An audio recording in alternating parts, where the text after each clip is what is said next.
Read it. All of you, read it. This wasn't a glitch, as she warned you. We didn't think she was right. After listening, please subscribe, leave a like, and post a comment before we continue.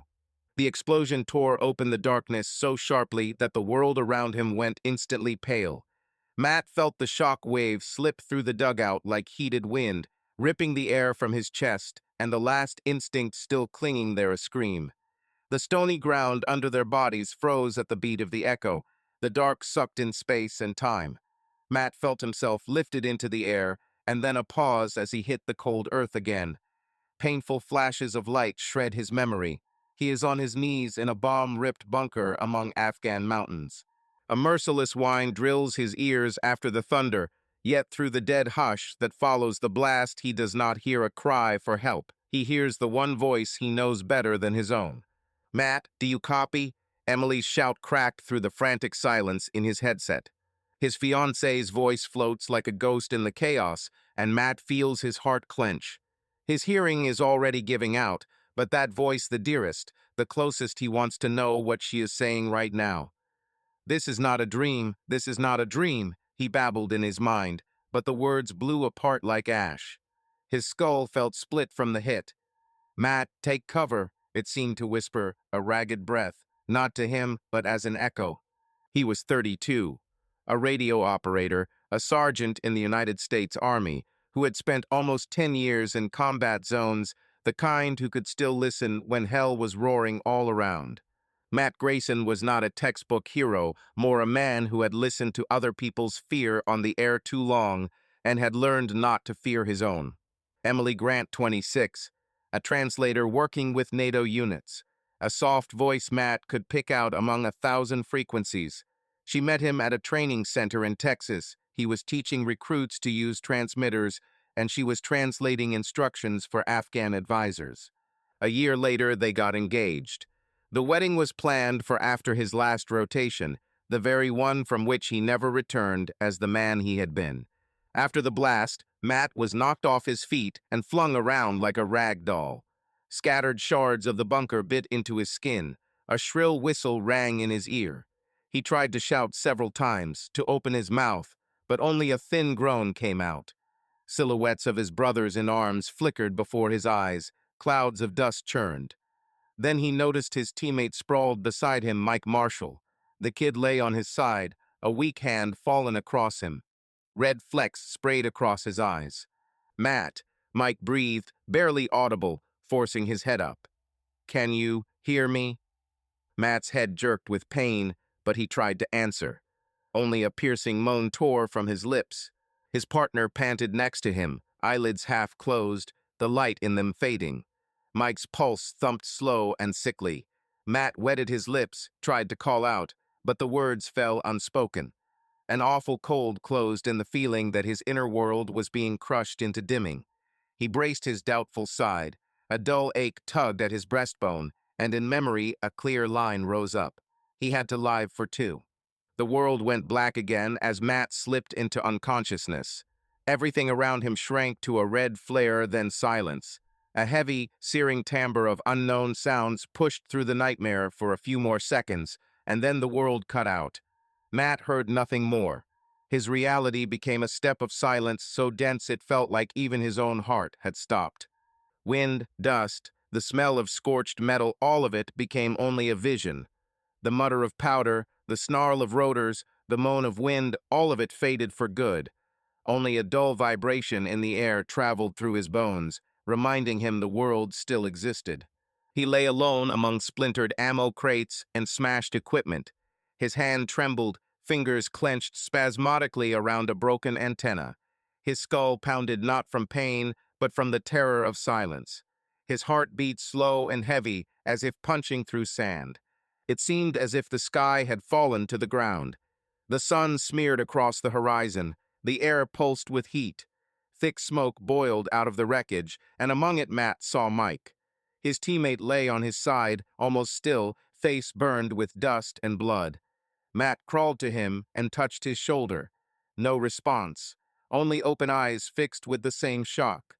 "I am to blame." The thought dropped into his heart like a shard of glass. I was supposed to transmit the coordinates. I was supposed to make it in time. One of the soldiers sweeping the ruins finally caught movement deeper in the bunker. He shouted, but Matt felt only the tremor in the air, not the sound. Someone grabbed him under the arms, carried him. The world stuttered like an old film projector. A face, a bandaged hand, the sun, a scream. They laid him on a litter. When they lifted him into the helicopter, Matt felt only the vibration of metal beneath him. The rotors shredded the air. He watched Medic's lips move, but no sound reached him. A doctor leaned over him, yelling something, pointing to the wound Matt could not hear, but he saw the panic in the eyes. Critical. Matt tried to raise his hand, and it fell away from him. His body no longer seemed to belong to him. His mind tore between pain and memories, and there, in a far corner of consciousness, her voice surfaced again. "Matt, take cover, take cover." He tried to recall the inflection, that soft, trembling tone he loved to hear in the headset at night when she said, "After this, I'll come back. We'll be together." Now there was only silence, cold as concrete beneath his head. He watched the medics hang and Roman 4 hook up oxygen, press electrodes to his chest. A penlight blinked in his eyes, shadows crossed his face, and in that unbearable soundlessness between heartbeats, he caught one last image of Mike's eyes open, a radio shard beside him. Matt wanted to scream, but only hot breath and silence came out. He closed his eyes, and the world went dark again. When the morphine loosened its hold and Matt began to surface, he was in a military hospital far from Afghanistan. The walls were pale green, the cleanliness around him cold either from bleach or from the calm the drugs delivered. On nearby beds, a few men writhed beneath drip sets. A solid hush filled the ward, broken only by the scrape of casters under bedside tables. Matt lay on his back. Doctors and a corpsman stood over him. He realized he could not clearly hear their words, but he could see their lips and the writing on their pads. When one doctor formed the words slowly, "Sergeant Grayson, can you hear me?" Matt did not hear a sound. A dark sound hole had opened in his mind. They brought out kits for audiologic testing. A tuning fork tapped her palm, then his mastoid. The doctor's lips moved with questions, but Matt caught only soundless expression. Another doctor set up electrodes for auditory brainstem screening. Thin leads touched his forehead and behind his ears. The device blinked green indicators. For Matt, it was only light and pressure, none of the world's music. After a minute, the doctor pulled out a marker and a writing tablet, printing clean block letters, calm and precise. Bilateral sensorineural hearing loss. Concussion. Inner ear damage. A pause. Then below it. Plan. Fit hearing aids evaluate for cochlear implantation if indicated. Rehabilitation. For now, rest and observation. Matt felt his heart surge not from pain, but from emptiness. He nodded on instinct as if that could change what was written. His chest cinched under an iron band. Having lost his brother in arms and awakened in a world with no sound, he felt like he had been hauled out of the ocean and left on hot stone alive, but without water. The doctor laid a hand on his shoulder, a short, grounded touch that pulled him back into his body. More words on the tablet. "You need rest. Your condition is stable. We are here." Matt nodded. The doctor paused, inhaled, met his eyes. He flipped the tablet and wrote a new line more slowly, spacing the words so Matt could brace himself. About Mike, "We're sorry. His condition was grave. Resuscitation failed. He died in the field." The world narrowed to that single line. Matt read it twice. Then again, as if repetition could rearrange the letters into a different word. A captain in uniform at the bedside lowered his eyes. A soldier in the next bed dragged a palm down his face to wipe the wet away. In Matt's head, one dry blow. "I am to blame." He set his hand on his chest, the heartbeat steady, insultingly steady to the tragedy. His gaze slid to the wall, a chart of meds, a clock ticking for others. For him, a mute pendulum. He curled in, trying to make himself smaller so the pain would be easier to carry. The doctor added, "Psychologist and chaplain are available. When you are ready, signal us." Matt nodded. His fingers crushed the sheet edge until the knuckles whitened. Inside, just under the skin, a familiar image stirred. Mike in the bunker's dark, a hand on the radio, and that unspeakable second when a decision came too late. I should have made it. I should have. A nurse slid him a glass of water and gestured. Drink slowly. Matt took a sip. The water was warm and almost tasteless, as mute as everything else. He turned his head toward the window. Outside, someone crossed the courtyard. Gurney wheels scored the tile. Trees nodded in a light wind. The picture lived, but as if behind thick aquarium glass. They placed a pen and a notepad on his table. In big letters, the nurse wrote the first question they ask after trauma. Is there anyone to write or inform? His hand answered on its own, without thought. Matt slowly printed, Emily. He paused, then added, my fiancée.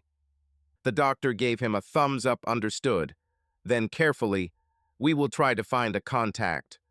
And below, underlining reality, now rest, you are safe. When they stepped away, the room grew large and empty again.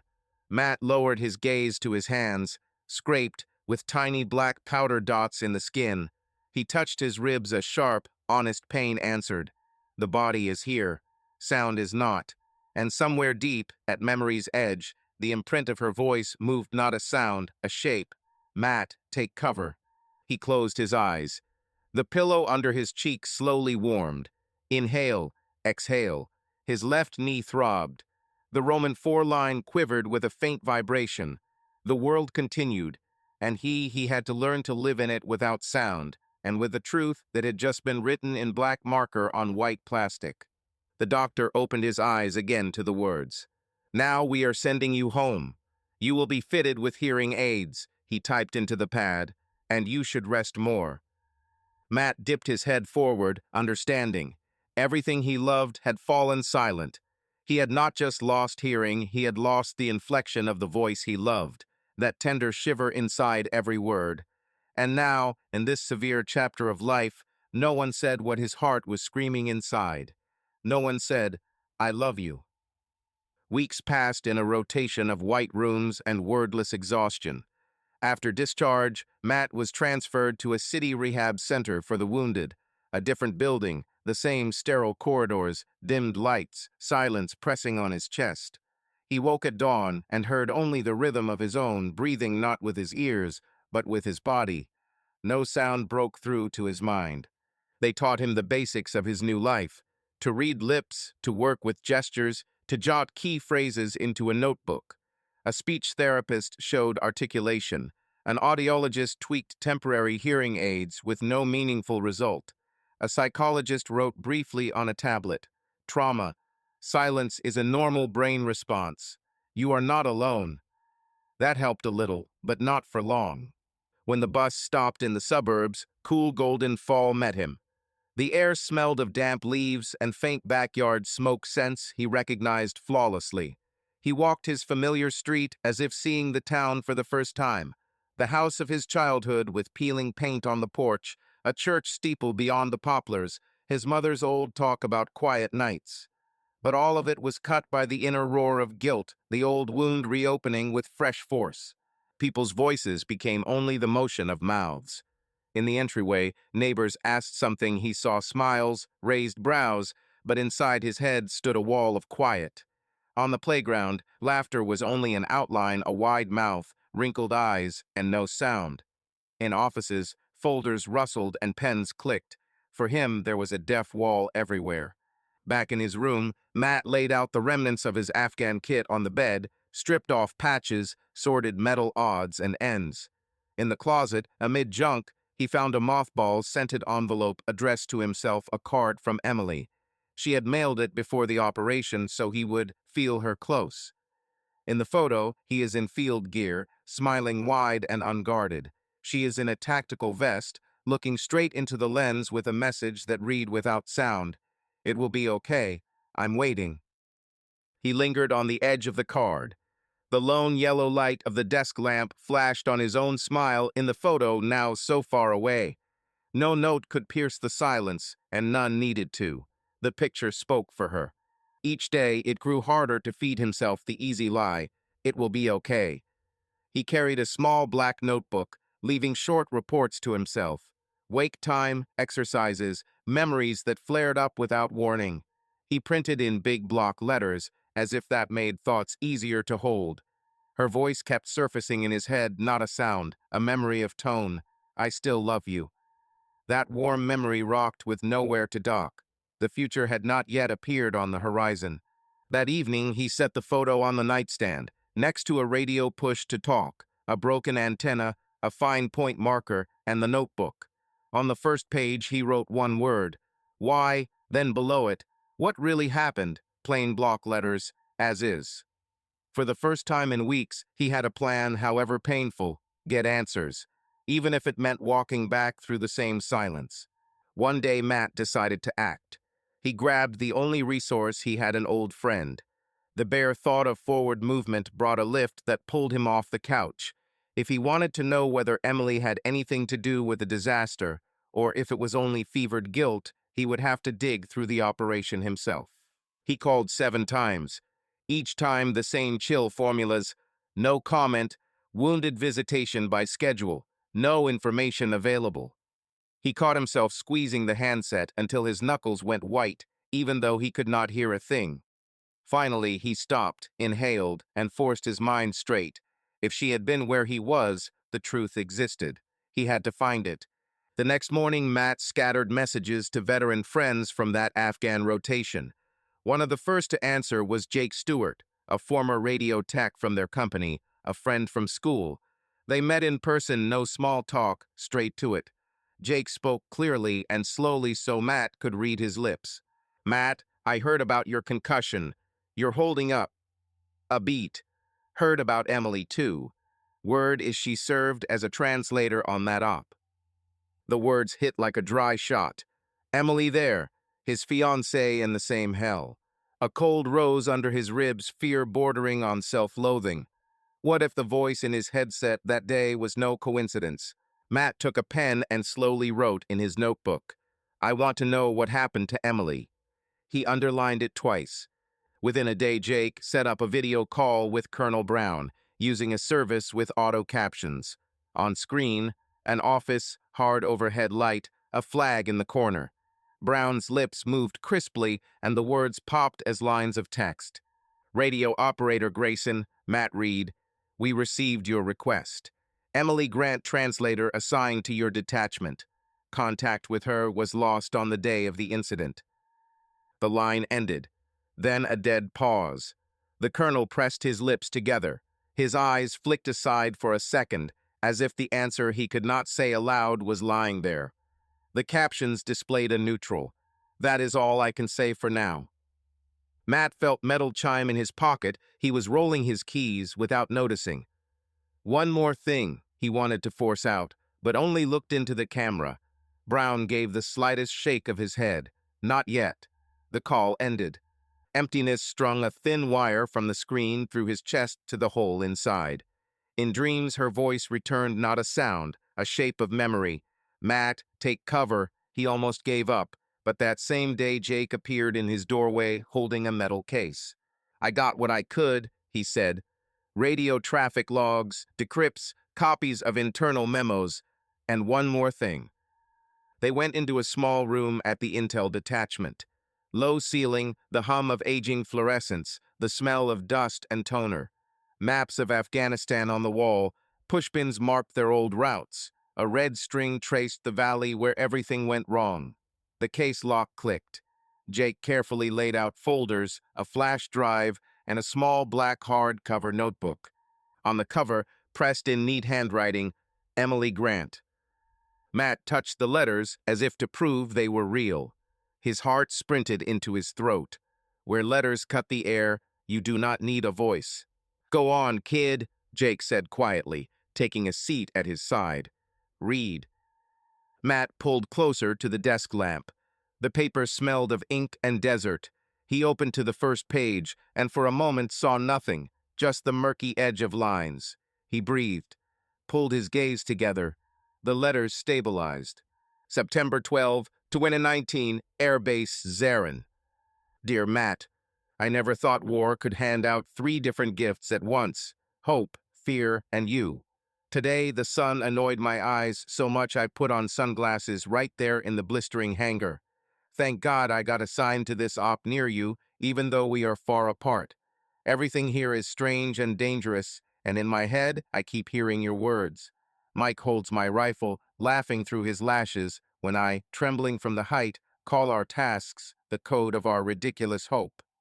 I miss your voice so much my chest tightens. Be careful wherever we both are.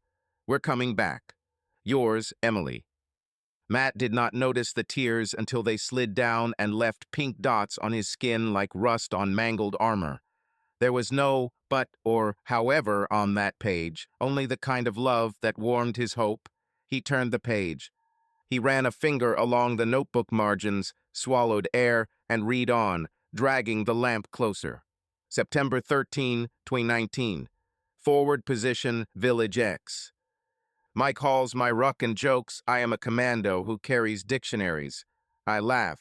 They spread us across a slope, and we wait for a green window to step out. The net is noisy again today, somebody is jamming. An Afghan advisor suggests we switch to the reserve channel. I do not like it. I log the call signs. I still love you, I say into an empty headset, just so I do not lose my mind. Matt could feel the graphite eaten into the paper.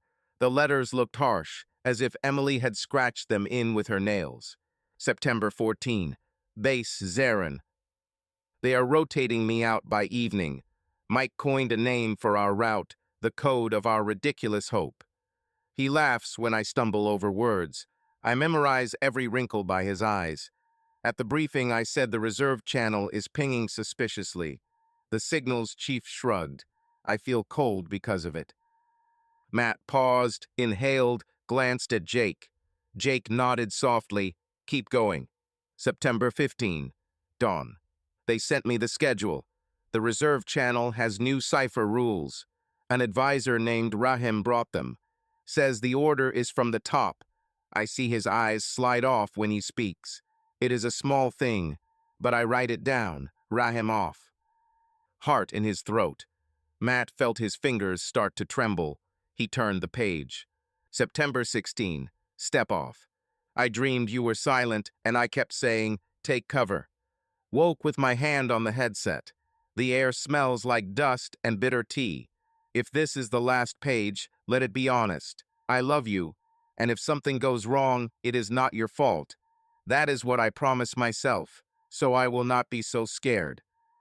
Then an ink blot, followed by a snapped-off line. Comms noise, duplicating coordinates. Reserve channel, someone is already there. The dot at the end looked like the pen broke. Matt closed his eyes. When he opened them, Jake had already spread radio logs and decrypts across the table. He slid Matt a sheet stamped hard in purple. The cover line read, Sigint, Fragment 16 September, 10:43 to 10:48 Zulu. Jake spoke slowly from Matt's lips. 2 channels overlapping. See, time 10:44, your team transmits positions. 42 seconds later, a mirror broadcast on the reserve channel. Same numbers, but a tiny shift in a format we do not use. Either a machine grabbed it or someone. He tightened his mouth, hand carried it. Matt printed in the notebook, who? Jake nudged over another sheet, an internal memo.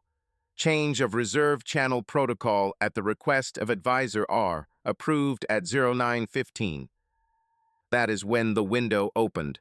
After that radio dark, and Jake did not search for soft words, boom. Matt stared at the lines until they stopped doubling. He wrote, Did Emily warn them? She made a verbal remark at the briefing. Nobody logged it. Only her notebook says so.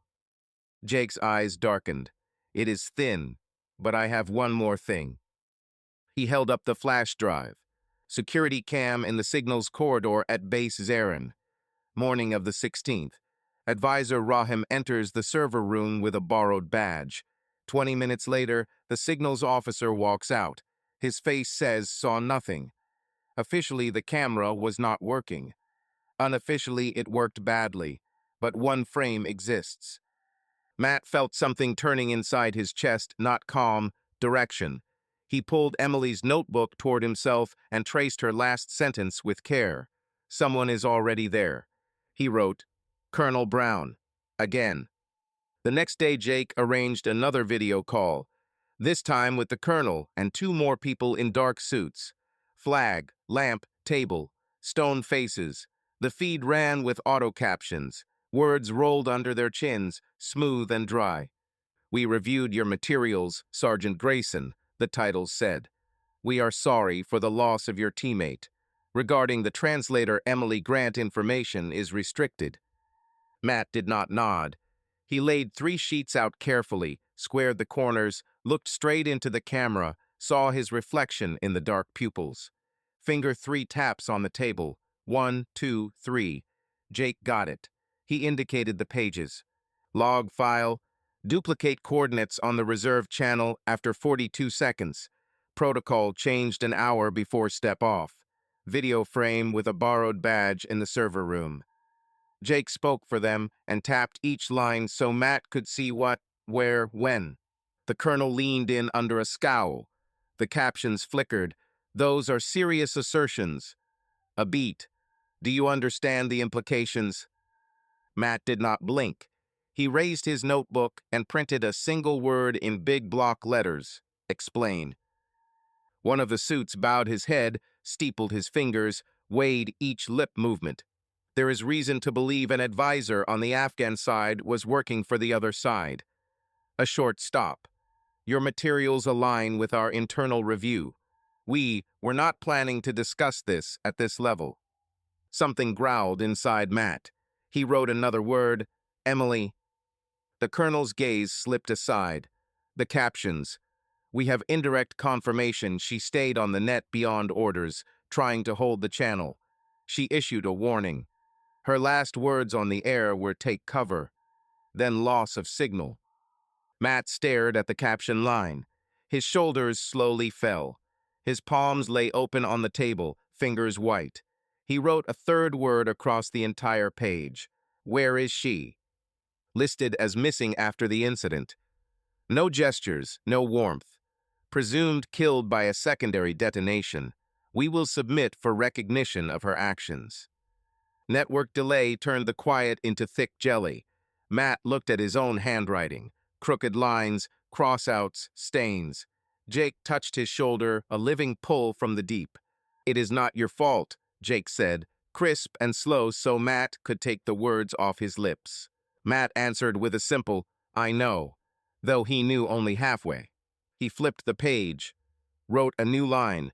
I request a formal review of the signals section. Report to the Grant family and the Marshall family. The colonel dipped his chin. You will hear from us. I do not hear, Matt mouthed almost without moving, and Jake repeated it aloud, dry as a shot. The screen did not display that part. The days after stacked into straight lines, inquiries, copies, sessions. Matt sat at the tail end of long tables, charts, schematics, timelines in front of him. He learned to catch meaning in other people's mouths, retransmission, deviation, external access. Each term drew a new map, one where his guilt receded like shoreline at low tide, and another shape surfaced, indifference and negligence that had cost lives. The culmination came quietly. That day, there were no flags, no cameras, just a table, 3 in uniform and 1 civilian. On the table, a short finding. Jake spoke first, enunciating cleanly. Conclusion: the data leak occurred via the altered reserve channel. The changes were made against instruction, at the request of Advisor R, and with the signals officer's approval. Translator Emily Grant's warning about suspicious activity was left without written record. He took a breath. Grant's actions during the incident were heroic. She kept the channel alive long enough for part of the team to break contact. The timestamps confirm it. The words reached Matt not through ears, they set like pressure through his spine and ribs. He put his palm to the table. Inside, not relief. Justice has no flavor. It simply is. The civilian slid him an envelope. On the front, even type, letter found among E. Grant's personal effects, not sent. Matt opened it as slowly as a door that had long been locked. The handwriting the same, alive and stubborn. Matt, if someone has to read this instead of you, it means I did not make it. I am scared, but I am not backing up. I put in a note at the briefing. I do not know if anyone cared. If not, forgive me for not forcing it. I said take cover into the headset. Not only to you, I prayed the system would hide for even a second, so our companies would not walk straight into what was waiting in the valley. You taught people to hear in hell. Now you will learn to listen to silence. There is meaning there too. Come back, if I cannot go in my place. Yours, E. The letters blurred. Matt did not wipe his eyes. He simply read to the period, set the sheet down as if afraid to crumple her voice. He pulled out his notebook and wrote for the room. I need an official statement for the Marshall and Grant families. No phrases about unforeseen circumstances. Only facts. The colonel slid him the signed finding. Then, after a pause, another file, initiation of an award for Emily. Matt took the documents and nodded. There was no victory in it, only honesty. At the ceremony, there were no grand speeches. A small town, low clouds, wet asphalt. Two families, the Marshalls and the Grants, stood side by side.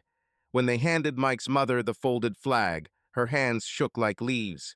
Matt stepped in to steady it. She met his eyes. Her thanks were silent but clear. They gave Emily's mother a small box with the award and the decision letter. She ran a finger along the metal edge and, without looking away, spoke slowly, syllable by syllable, as if she knew exactly how to shape it so he could see every word. She was always afraid of silence. Turns out, her bravest words are in it. She pressed the box to her chest. Thank you, Matt. He nodded. Only then did he let himself exhale the way he had forgotten how all the way out. Late that night, he sat in the same room with the lamp. On the table, the photo, the broken antenna, Emily's notebook. Dry leaves rustled outside the window like whispers in an old film. He opened his black notebook and turned to the first page where why and what really happened were written. Beside them, he added today's line, how do I live now? He answered himself in 3 straight, printed lines. 1, go back to training recruits, teach them to listen to silence. 2, write 1 page to Emily each week. 3, say out loud what I did not say in the hospital. He pulled a clean sheet, stared at the white as if it were the lip of a slope he had to step off, and wrote, Emily, I did not hear you then, but I hear you now. I am alive, and every day I will speak for both of us wherever people learn to listen. I will take your take cover and turn it into come back. If not you, then the ones we teach. I love you. It carries in the quiet. He dated it, set the pen down. The room was empty and calm. Silence no longer triggered panic. It held him. His breathing evened. His shoulders dropped. He gathered the papers into a folder, set Emily's notebook on top, and nudged the lamp away. Before sleep, he picked up the busted headset, pressed it to his temple, closed his eyes, and in the thick, complete silence he heard not as a sound, but as the remembered motion of lips come back. He nodded into the dark, as if to someone standing near. Tomorrow he would step into a classroom, chalk the words on a board, 3 seconds of silence save lives. He would talk about reserved channels, about unnecessary windows, about small things that are not small. He would tap the diagram and say crisp, with his lips for everyone to read him right. Doubts, put them in writing. Anything suspicious, block it now. The voices of your people, that is your map of the world. And if you hear take cover, do not play the hero. Live. Hit like, and don't forget to subscribe. The next story will be even more intense. But if you are under 18, don't even think about clicking next.